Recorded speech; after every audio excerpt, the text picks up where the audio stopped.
hypertension. Terus esophageal rupture susah juga. Saya selama sekolah saya nggak pernah nemuin untuk diagnosa pastinya, karena dia harus TEE, transesophageal USG. Jadi dia USG-nya itu masuk di dalam esofagus. Ini hal yang penting diketahui sebagai diagnosa pembanding, tapi tidak mengancam nyawa. Di sini saya bagi menjadi 4, yaitu bagian jantung, cardiac system, respiratory system, GI tract, sama liver pain.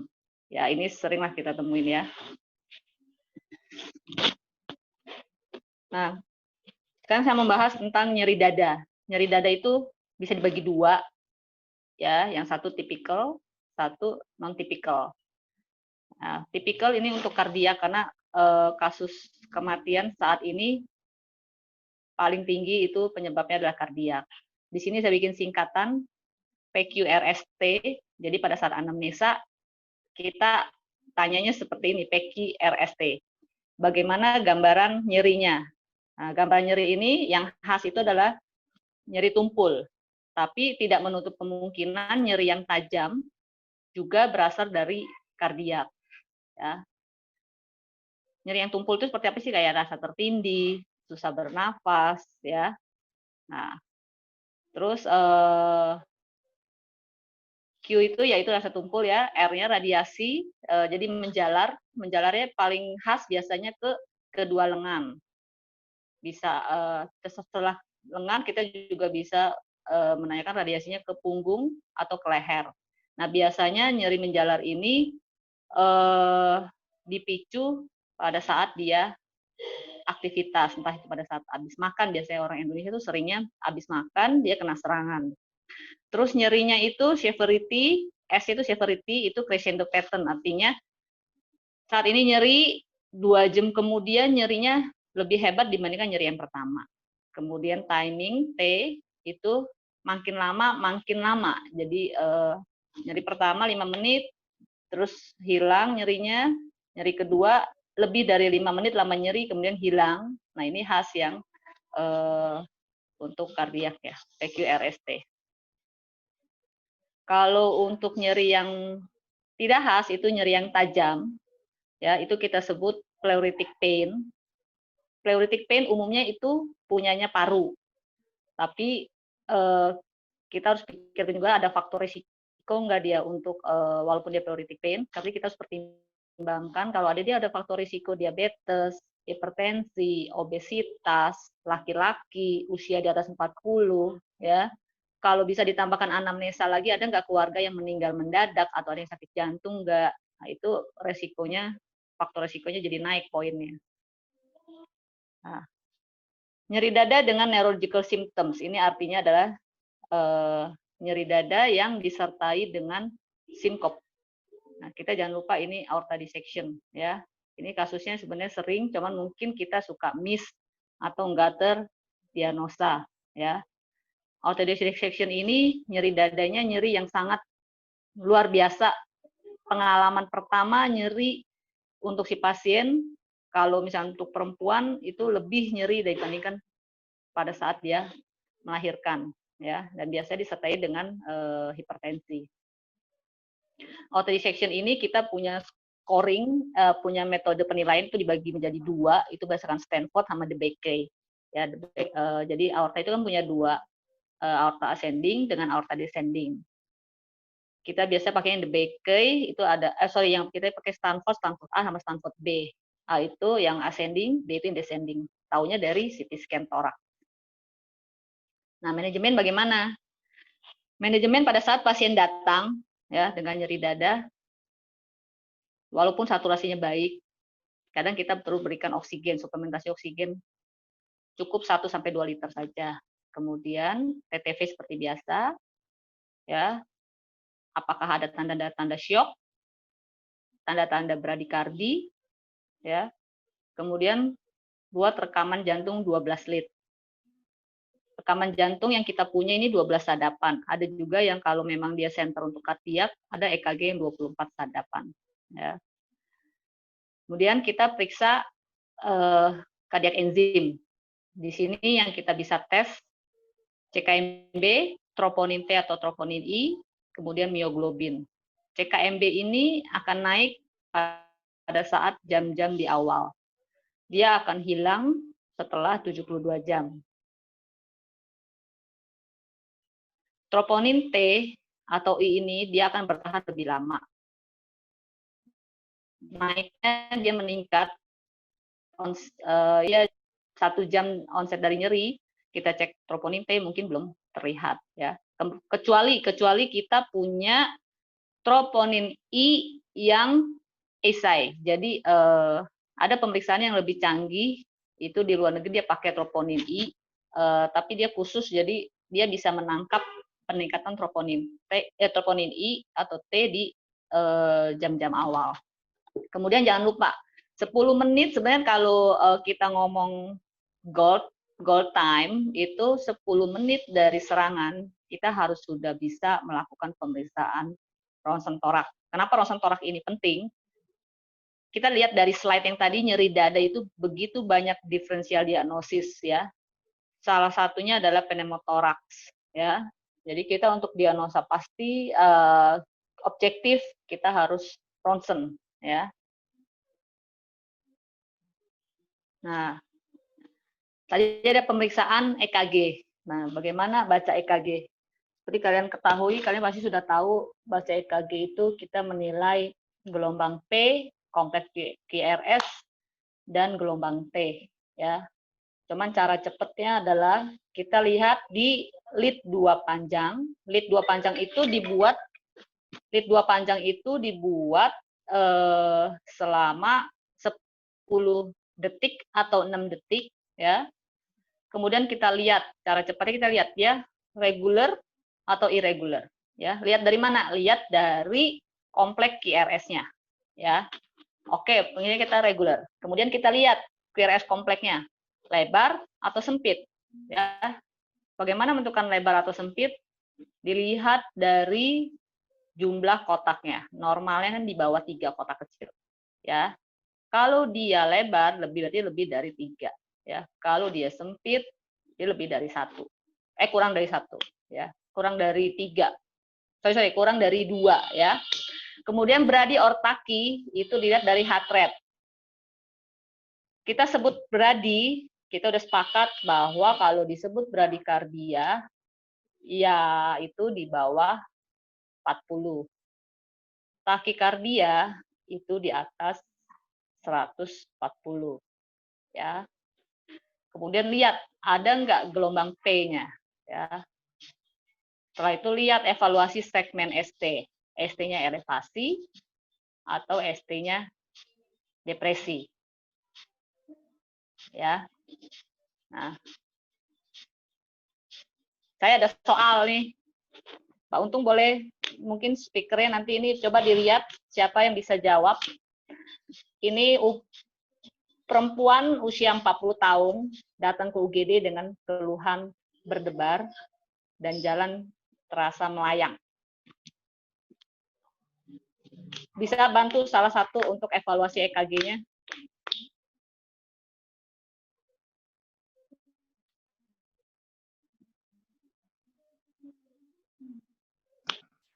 Ini EKG.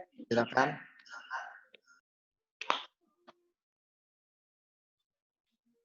Siapa yang bisa?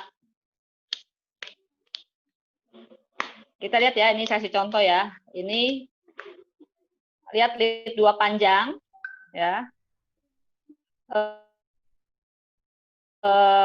Kita satu-satu tadi ya. Kita lihat dia apa tadi? Regular, irregular. Regular tachycardia. Yes. Siapa nih? Susi ya? Regular tachycardia. Oke. Terus heart rate-nya kira-kira berapa ini? 150 dok. 150-an dok. Iya. 150-an dok. Ya, dilihat sekarang dilihat apalagi QRS-nya lebar atau sempit? Ya sempit ya, kurang dari Wah. Kurang dari Ya dia cuma satu ya. Apa Erwin ini jangan jawabannya diam aja, udah Erwin. tahu?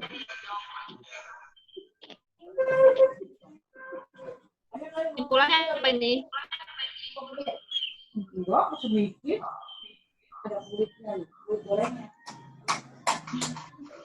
Ini SVT ya. Oh iya, SVT. Ya. Nah, ini kedua. Laki-laki usia 79 tahun, sebelumnya dia mengalami STEMI, ya. Kemudian dia langsung di PCI, ya. Nyeri dada hilang, saat ini tidak ada nyeri dada. Kemudian EKG-nya 45 menit setelah dia di PCI, ya. Di trombolitik. Trombolitik tuh ini, jadi gini. Untuk IMA itu ada 2 treatment. Gold standarnya adalah PCI. Kedua itu dengan obat yaitu trombolitik. Trombolitik itu streptokinase, alteplase, ya. Nah, itu sebenarnya itu bisa kita berikan dulu sebelum dia PCI, ya. Nah, kasus ini pasien ini hanya diberikan trombolitik. Nah, pada saat trombolitik ada EKG-nya perubahannya kayak begini.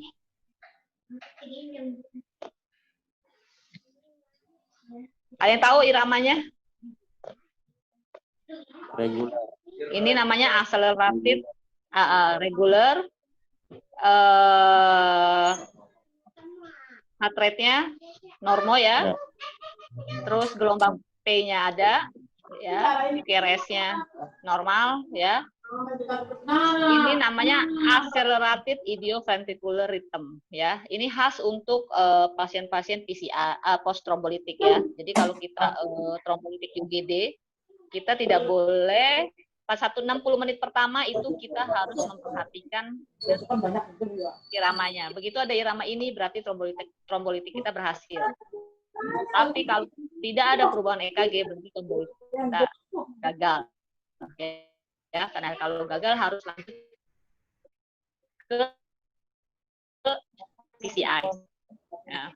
Ini kasus ketiga, 24 tahun usia wanita hamil, ya, selama 3 hari mengeluh muntah-muntah.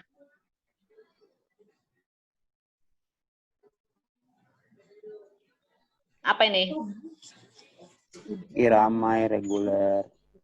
Reguler. Terus? Ya. Kompleks. QRS? Sempit. Sempit, lebar? Sempit. Sempit. Terus? apa kemarin ya lupa. Terus ada gelombang apa? P? P-nya. Ada gelombang P apa enggak? Ada. Ada. P, ya, P ada. selalu Ada. P selalu diikuti QRS enggak? Iya. P selalu diikuti QRS, ya. Ya udah. ST-nya oke lah ya, not di dalam garis baseline. Ini apa? Sinus takikardi. Ya. Ini sinus takikardi, ya. Nah, ini 45 tahun perempuan, dia nggak ada keluhan nyeri dada, ya. Rekamannya seperti ini, EKG-nya. Irregular. Ini nggak ada lead 2 panjang ya, ini nggak ada. Jadi kira-kira apa ini? Regular, irregular, lihat lead 2-nya, bisanya ya. Regular. Regular, Erwin. Oh. Nah, regular di lead 2-nya ya. Gelombang Terus? P-nya QRS-nya sempit apa lebar? Lebar. Sempit. Lebar tuh Sempit, sempit ya. Sempit, ya. Dilihat dari lead 2. Kemudian lihat gelombang P enggak. P. Ya, P-nya ada. Diikutin P selalu diikutin QRS. PQRS. Ini berarti sinus rhythm. Ya, heart rate-nya kan nggak cepat ya. Nah, sekarang ini 45 tahun perempuan mengeluh berdebar dan Elevasi. kepalanya rasa melayang. Hah?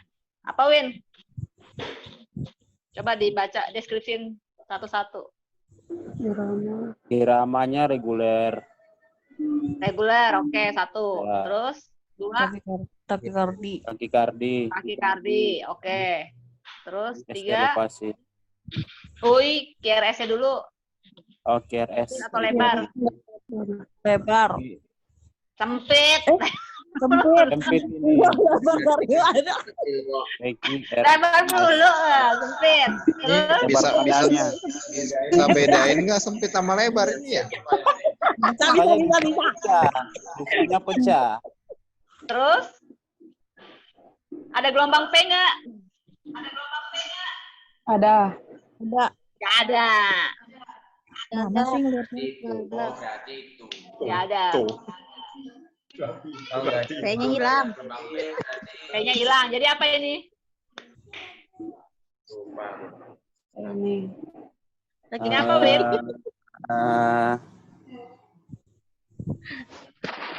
Pasti ini. Material vibrasi bukan? Bukan ya? SVT. Oh sama kayak yang tadi ya? Sama. Oh, berarti di radio versi. Yo, nggak selalu. Nah,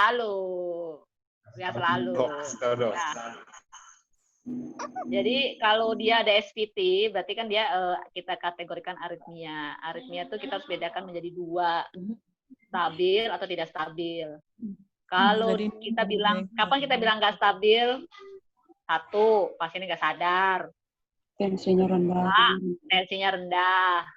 Ketiga, nyeri dada terus-terusan. Ya, itu kita sebut tidak stabil. Begitu ada tidak stabil, idealnya, kita ngomong ideal ya, idealnya adalah langsung ke electrical treatment.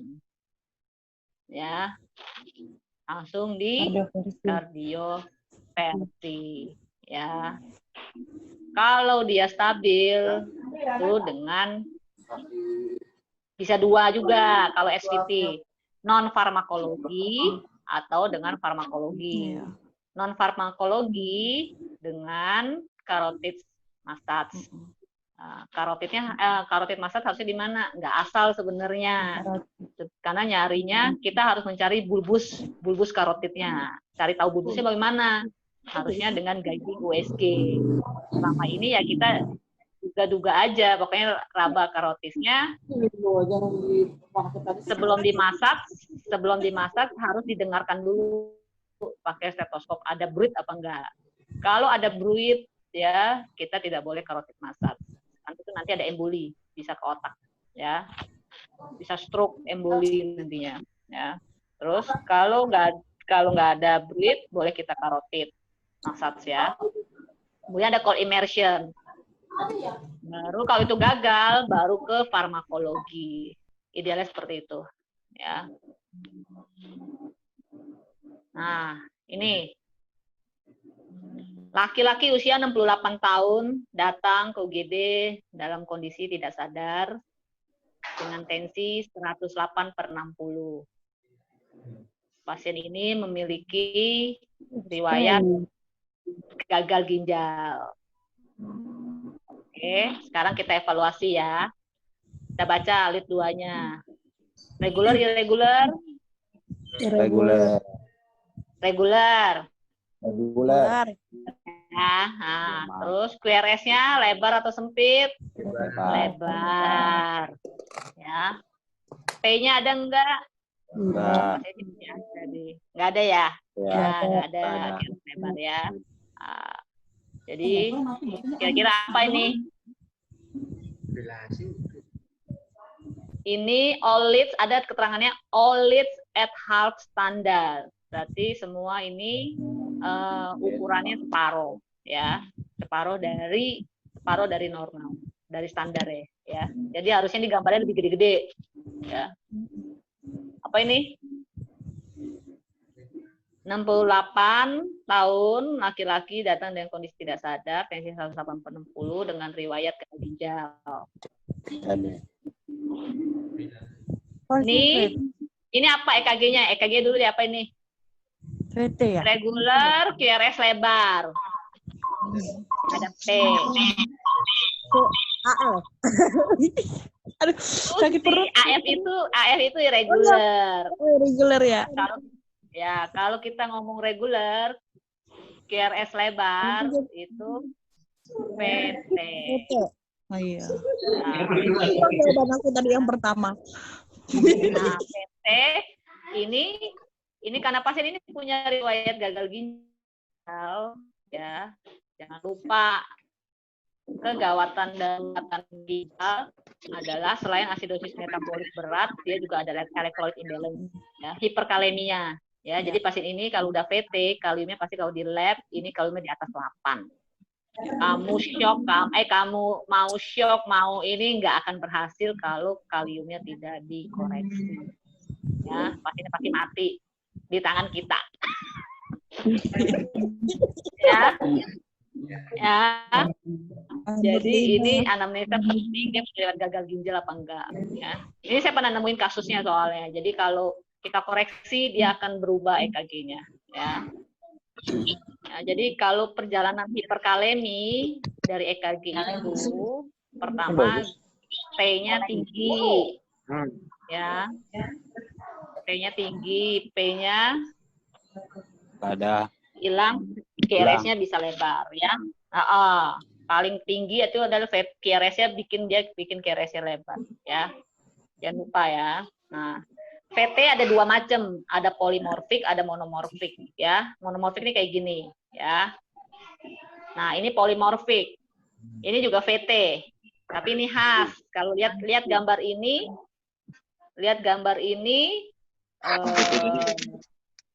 ada yang tahu nggak ini? Torsades do Pointes. Wah, pinter. Siapa nih? Erwin ya? ya. Wah, pinter, betul. Terus ada the pointers, ya. Saya dok, itu saya dok. Erwin lah dok. Dok. Baca buku dia, baca buku.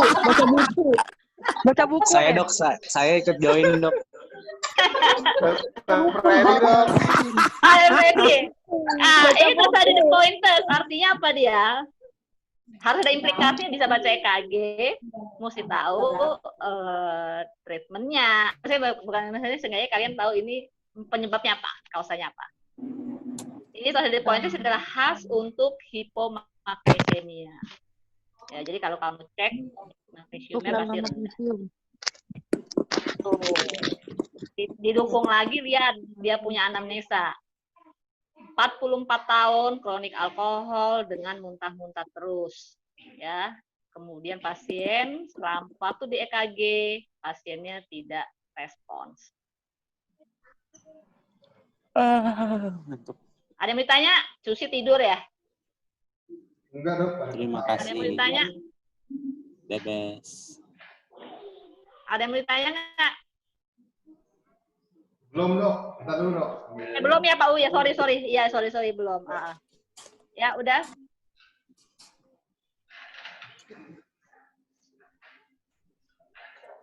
Saya kembalikan ke Pak Untung ya, Pak Untung. Ya, baik. Terima kasih Dokter Lita atas presentasinya. Makin siang makin banyak nih yang ikut nih. Kita sapa dulu. Yang dari baru datang nih, Nurul Kasana nih baru datang. Halo Nurul. Dari tadi. Nurul Kasana. Terima kasih Dokter Freddy juga sudah mau bersedia ikut. Kemudian Esther Ola sudah bersedia ikut. Mas Laurentius Deoni, wah kayaknya ini berduaan nih kayaknya. Baik, terima kasih tadi Dokter Lita sudah menyampaikan materinya tentang chest pain, dan kita gimana akan buka pertanyaan karena waktunya masih sampai 13.30 nih. Mau buka pertanyaan sampai jam 13.15 kelamaan ya. 13.20 ya. Kurang lebih 15 menit plus nanti kalau ada yang mau disampaikan Kita buka untuk termin pertama. Silakan ada yang mau bertanya, baik buat Reza atau Rita.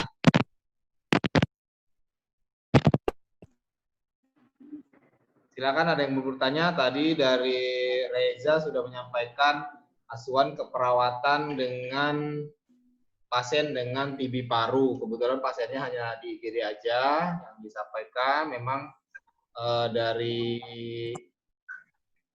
tugas dari Orienti menyampaikan satu kasus yang berkaitan dengan unitnya unit masing-masing. Silakan ada yang mau bertanya? Silakan. Balik kalau nggak ada yang bertanya, saya Yang bertanya. aja sama dokter. Lulus. Oh, berarti Reza Boleh mapar ulang. Berarti Reza silakan mau menyampaikan pertanyaan kepada Dokter Rita. Silakan. Mau dari handphone atau dari sini? Oke, dari sini aja langsung.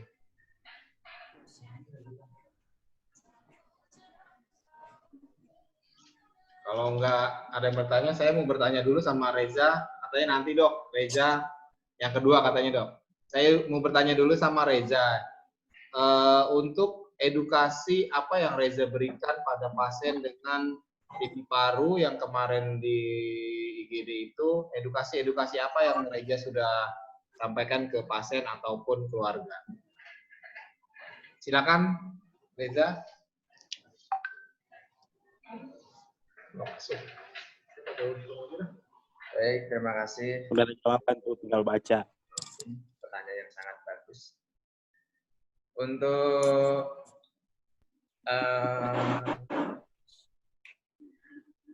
edukasi untuk pasien maupun pihak keluarga pasien yang di rumah, yaitu setiap batuk selalu gunakan pakai masker. Terus untuk penggunaan alat makannya untuk pada pasien yang TB itu disendirikan, ya nggak boleh dicampur sama keluarganya, maupun itu istrinya maupun anaknya harus disendirikan. Kemudian untuk pengobatan TB otomatis itu tetap ada pengawasnya, yaitu untuk setiap pasien yang punya TB ada pengawas untuk pas waktu minum obat. Jadi diusahakan jangan sampai berobat, nanti takutnya nanti kalau malah jadi mulai dari nol lagi kayak gitu. Mungkin itu mungkin ada sanggahan lagi Pak Untuk perawatan yang di rumah, apakah hanya itu aja untuk yang